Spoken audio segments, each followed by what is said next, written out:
Let's check with our senior correspondent here in Lagos, who had earlier reported that the Nigerian Labour Congress had shut down the Nigerian Ports Authority in compliance with a 2-day warning strike. And she says all activities have been put on hold as maritime workers ensure the warning strike is complied with. Sharon, Ijasan, thank you for joining us. I know you've been keeping tabs over there in but tell us more about what you're seeing regarding the ongoing strike. We understand that maritime workers joined in, right? Yeah, a lot of activities has happened here at the Nigerian Ports Authority. Right now, as I'm speaking, we're at the Tinkan Island port, whereby we have members of the Nigerian Labour Congress here to actually comply with the directive from the headquarters. Workers here are actually determined not to embark on their day-to-day activities until the federal government yields to the demands of the Nigerian Labour Congress. All through the day, we've been monitoring several ports here at Apapa, and we could see that we have a lot of workers outside complying with the directive from the national body. In terms of impact, how would you measure the impact of the workers who have down tools, these maritime workers who have chosen to, in solidarity with the NLC, join in the nationwide strike? What's the impact like for you? Well, in terms of the impact, it's probably the financial department that will be able to give you updates on what the quantum of money would be that the Port Authority would actually lose today from activities not going on here today.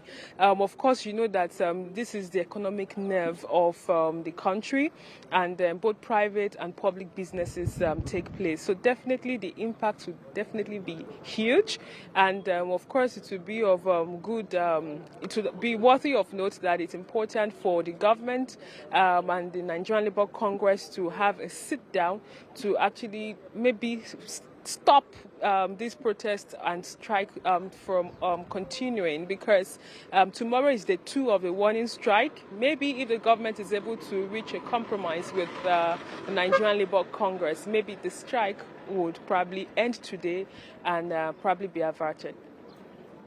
From the angle of the maritime workers, Sharon, what are they saying regarding talks or the position of the federal government of palliatives, including those that are still being implemented and palliatives that have been provided so far? What's their position on this controversy?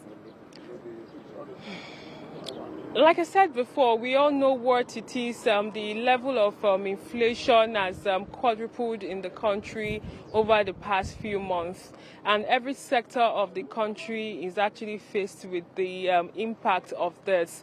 For example, coming to Apapa on a normal day, you would be stuck in traffic for many hours, but it was a free flow traffic, moving traffic coming to Apapa, and I know that it will be the same while returning back.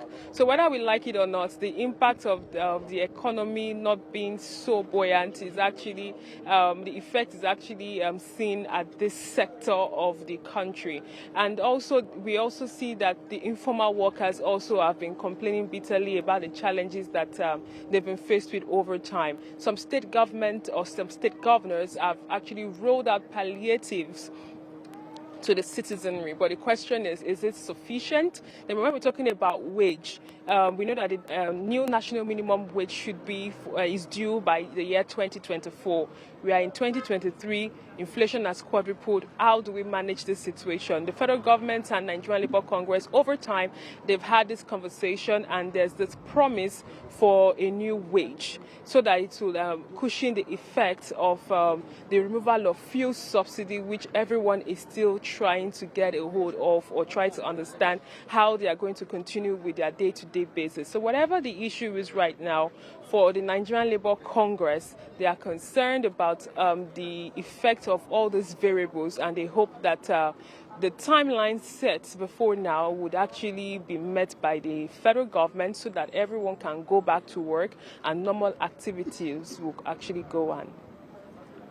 Senior correspondent Sharon Ijasan, that will be all for now. We'll check back with you for more updates regarding the strike.